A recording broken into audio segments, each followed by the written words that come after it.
Diabetes is a serious disease and can have devastating impacts on our bodies. Anyone with an unhealthy lifestyle, diet, or family history can develop it.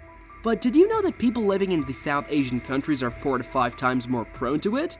Other than the typical reasons of dietary habits, this is more of a colonial legacy. Yes, you heard it right. The British Raj is the culprit behind these areas becoming the diabetic capitals. Dr. Mubin Syed, a radiologist from Ohio, published a paper in which he brought to light how British colonial history had caused diabetes and cardiovascular diseases in South Asians. If you're wondering how a decades-old practice could be the reason, stick around to find out more about it. To understand the link between British colonialism and type 2 diabetes, let's first look at how this disease works. Diabetes occurs when the body either cannot produce enough insulin or cannot effectively use the insulin it produces, leading to high blood sugar levels. Excess fat storage, particularly visceral fat around organs, can contribute to insulin resistance, a key factor in type 2 diabetes. Now, once that is clear, let's go back in time when the British were ruling the subcontinent. During these 89 years of colonial rule, the locals faced several problems, and one of them were the recurring famines. Approximately 31 famines had hit the area and took the lives of 60 million people.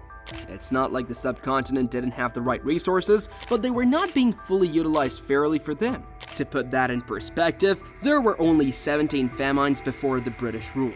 So, what were they doing to wreak so much havoc?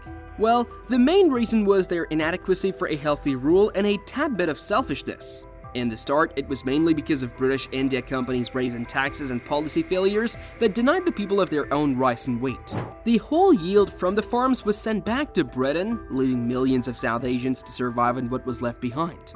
Things got even worse when the World War broke out and the South Asian resources were deployed in the European war effort, leaving millions of Indians on the brink of starvation.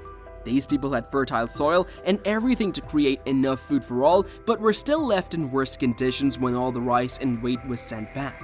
An increase in demand and lesser supplies increased the prices by 300% because wages did not rise accordingly. Ordinary people were pushed deeper into poverty, forcing them to seriously cut their consumption of food and other goods. The area was struck with serious climate issues that brought forward one of the worst droughts.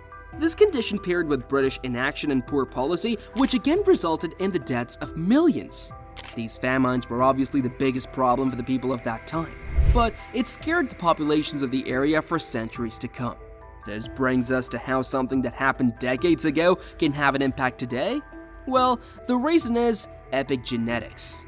All those famines changed the way how the genes work and are transferred to the next generation South Asians. The prolonged starvation and malnutrition have made these populations starvation adapted, making them better at holding fat and developing insulin resistance as a survival mechanism.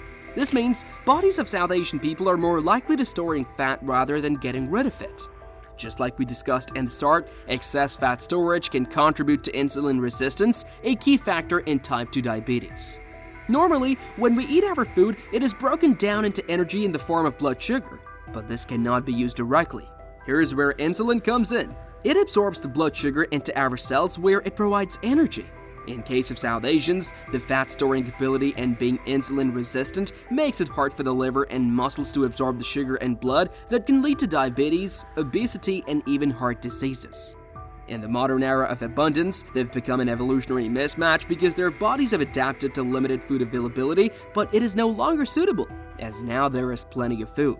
But this is not the case. The British colonial administration established various industries and agricultural practices in India to serve their economic interests. One of the key industries was the production of refined sugar, which was primarily cultivated in sugarcane plantations. The cultivation and processing of sugar became widespread during British rule, leading to increased availability and consumption of refined sugar among the Indian population. This introduction of refined sugar and processed foods to the Indian subcontinent lasted for nearly 2 centuries and significantly transformed the consumption patterns in the region. In addition to taking away the rice and wheat during the colonial period, the British introduced several processed foods including items like biscuits, jams, canned goods, and other packaged food items. These products were often imported from Britain or produced locally under their influence. All of these activities changed traditional dietary practices and contributed to the gradual adoption of a more westernized diet among certain segments of the population. Fast forward to today's age and time, the South Asians have witnessed a clear change in their eating habits and use the modern diet that widely consists of sugar and fat. With their bodies adapted to starvation, they're walking on a thin line between a healthy and diabetic life. According to a research, even the young and lean South Asians have comparatively lower beta cell function than the Europeans, and were therefore at greater risk of developing type 2 diabetes. Although the impact of decades-old famines and malnutrition is on a genetic level and cannot be reversed, there is still something that can be done for these populations. Here's how they can implement small changes in certain lifestyle choices to decrease the chances of developing type 2 diabetes. This includes maintaining a balanced diet rich in fruits, vegetables, whole grains, and lean proteins, while limiting sugary drinks, refined carbohydrates, and unhealthy fats.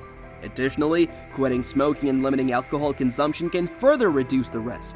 Proper physical activity is also important to keep the stored fat in control.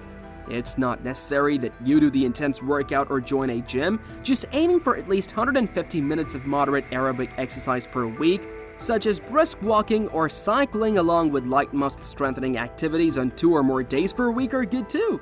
Regular checkups with healthcare providers to monitor blood sugar levels and overall health are also important.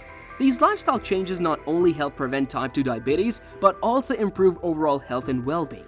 These nations were long known for their complex practices of yoga that originated from thousands of years ago in the Indian subcontinent and has since been an integral part of South Asian culture and spirituality. So, instead of adapting to the lifestyle of the West and modernism, just moving back to their historical practices can make a huge impact. Leave a comment below and let's keep the conversation going. Don't forget to like this video and subscribe to the channel for more thought-provoking content. Until next time, take care.